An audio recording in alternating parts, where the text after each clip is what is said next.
Alright folks, today on Kelvin's Kitchen we're diving into a flavor-packed journey with these juicy pork chops that are just bursting with savory goodness. In a mixing bowl we're combining minced garlic, a generous drizzle of olive oil, a splash of soy sauce for that umami kick, a dollop of honey for sweetness, a dash of Worcestershire sauce to deepen the flavor, and a sprinkle of paprika and dried thyme for that perfect seasoning blend. And last but not least, kosher salt and freshly ground black pepper, both to taste. Mix it all up until it's well combined, and then let those pork chops take a luxurious dip in this flavor pool.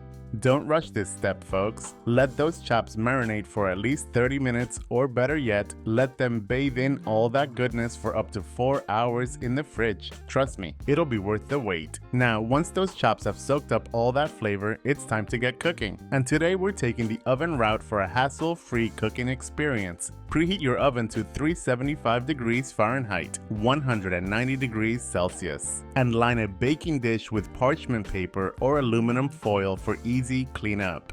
Place those marinated pork chops onto the baking dish, then pop them into the preheated oven and let them work their magic for about 25 to 30 minutes or until they reach an internal temperature of 145 degrees Fahrenheit, 63 degrees Celsius. And here's a pro tip for you. If you want to give those chops a beautiful golden crust, just broil them for a couple of minutes at the end. It'll take them from tasty to absolutely irresistible. Once they're done, take those succulent pork chops out of the oven and let them rest for a few minutes. This allows all those juices to redistribute, ensuring every bite is as tender as can be.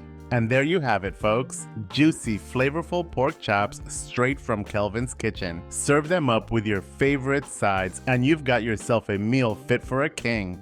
Thanks for joining me today, and until next time, happy cooking.